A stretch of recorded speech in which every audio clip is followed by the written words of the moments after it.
Gotta say hey to everybody.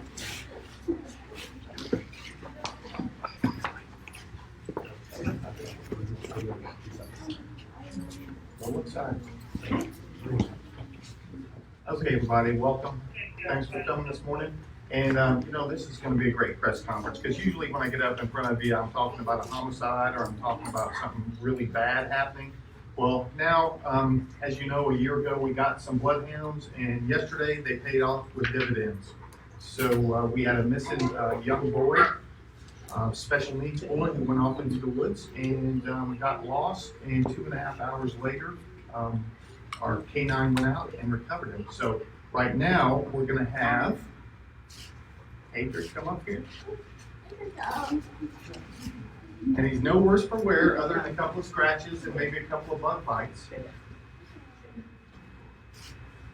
But when we put the dog on the ground, he went straight to him, found him, and that's what we've been training him for. And like I said, he paid off in dividends. So Adrian is fine, and as you can tell, the dog still loves him. So, right to him in the wooded area. So, is there any questions for us real quick? Yes, sir. Where did this happen? It was in Pace, yeah. And he was, I think, once the dog, if I did my math right, Renzo, correct me, once the dog hit the ground, it was 28 minutes. 28 minutes we had the job. So, as I said before, when we had the press conference with the canines, that's all they do is track people, and they are really, really good at it, as you can tell. Any other questions?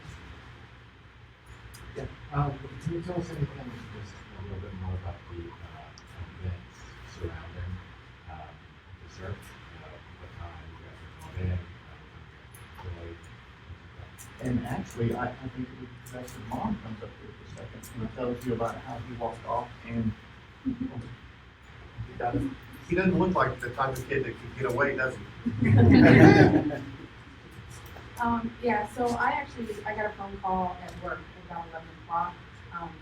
My mother was watching him, and it was one of those, she went to the bathroom to get ready, and he undid the deadbolt to the front door and let himself out and went for a little adventure. And so, of course, that's the most terrifying words a mother can get on the phone, the child's missing, you get home right now. And then a couple hours later, the best words I've ever heard in my life. We found the kid. So I'm very, very grateful to the team. And words can't even express the excitement, the gratitude that I have.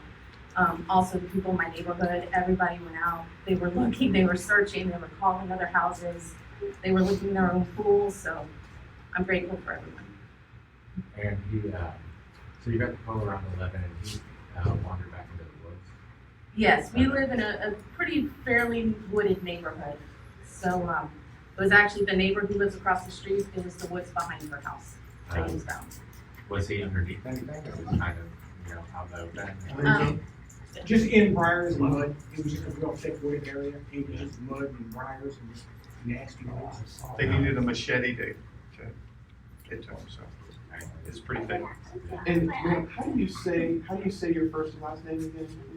Just for My name, Audra Hughes.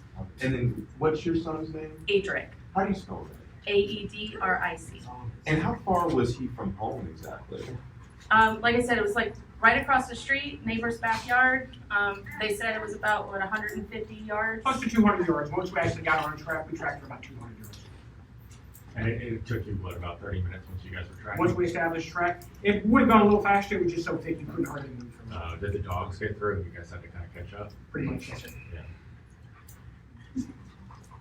And now we have something for not you today. Oh. I know we got a little stuffed animal Oh yesterday. my gosh.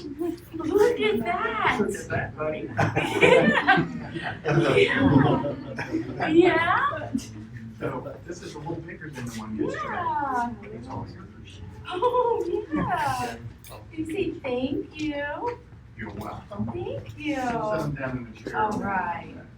And he's 3, you said, correct? Yes. Thank you. So any other questions for us? And also, you see the picture up here of Linzo, bringing him out of the woods, and you can tell, and you still see some scratches on him a little bit here. It was pretty thick, so And you guys have those photos on your Facebook page. we did. Yeah, you can download them. So, Sheriff, copper and zinc have been a great asset. they have up until today or yesterday, they were catching bad guys. They found, I don't know how many bad guys they found, but this is really what we train for right here. Because, you know, our other dogs can track bad guys as well, but when it comes to actual finding kids and finding human beings, this dog's it right here, really. They're earning their money, and they were free, so they were donated to us. So. And you said you had, oh, I'm sorry. I'm sorry, they were donated by, Yeah, actually, one of our captains who's since retired bought one, Jimmy Cotton, and our jail boss back there, Randy Tipp, bought the other one and donated them to Davidson. So, And you guys have had them for a year, you a said? little over a year, I think, now. Yeah. Sure, can you walk us through what happened? You know, it didn't last but what 28 minutes, I guess. But Right. it's one of those things the mother doesn't want to know. Sure. You know, see what happens when a child, you know. But when law enforcement got there, you know. Right, and as soon as law enforcement got there, our deputies, everybody was out looking in the neighborhood, as she said earlier. So, and nobody was having any luck. So the sergeant on scene right then and there called for the bloodhounds, which is, you know, he knows what they're good for. And as soon as they hit the ground, 28 minutes later, mom was reunited with her son. So, great day. Great day. And I think he's pretty happy too. Anything else?